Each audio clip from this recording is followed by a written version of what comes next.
शिक्षक पात्रता परीक्षा महत्त्वाचे प्रश्न पार्ट 12.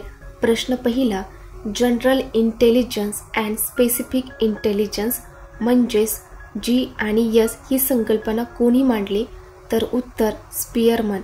प्रश्न दुसरा, स्पियरमन यांच्या बुद्धिमत्तेच्या द्विघटक उपपत्तीमध्ये जे सामान्य व विशिष्ट घटक आहेत त्यासंबंधी खाली दिलेल्या विधानांपैकी कोणते विधान योग्य आहे?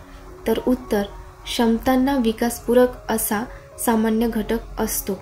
प्रश्न तिसरा, IQ 90 ते 109 या श्रेणीतील व्यक्तीला काय म्हटले जाते?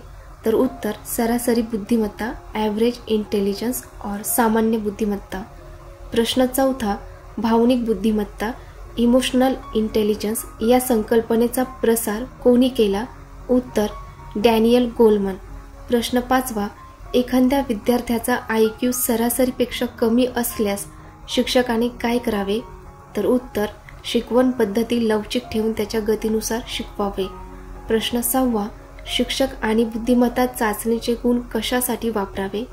तर उत्तर अभ्यासातील सुलभ किंवा अवघड विषय ठरविण्यासाठी.